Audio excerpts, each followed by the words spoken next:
This is most famous photo from the Bosnian War, the entire Bosnian War. And not only just your most famous photo, the photo that got me to read a lot on the conflict when I grew up, because I was way too young at the time.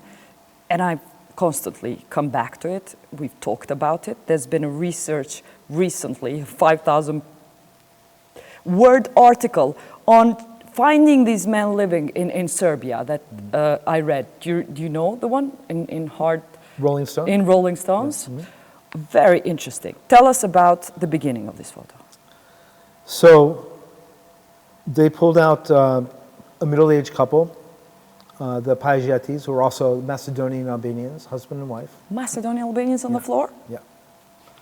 Two unarmed, middle-aged civilians. They were the ones who Harush was actually working for in the pizza parlor across the street.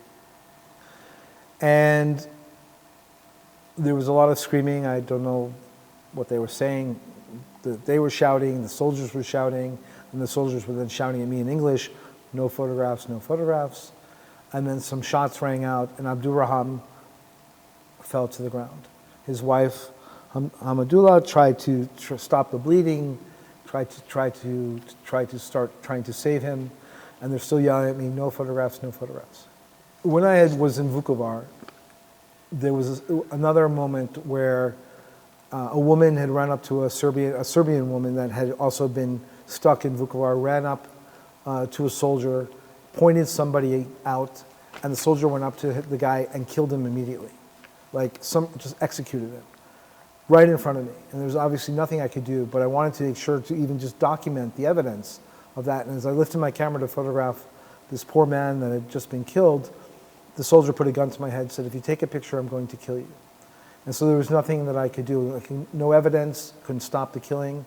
So I had made a promise to myself, if I ever found myself in such a horrific situation again, and I can't save the people, I have to make sure at least that there's visual documentation. So while she's trying to save Abdurrahman, I walked away from the soldiers, photographed her and her husband together as she's trying to stop the bleeding, and then I walked back to the soldiers.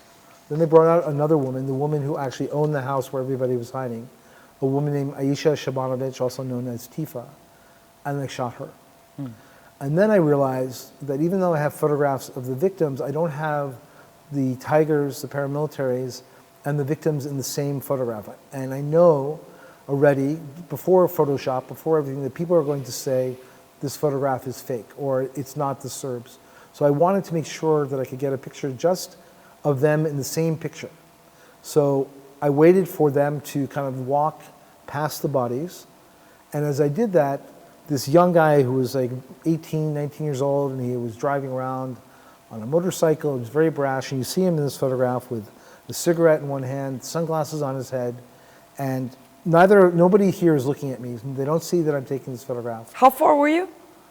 This is a very small street. In my memory, I always thought it was very big, but I've gone back a number of times. Yes. So I'm about 10, 15 feet away from them, and I took this photograph here, and then put down the camera, and we all left.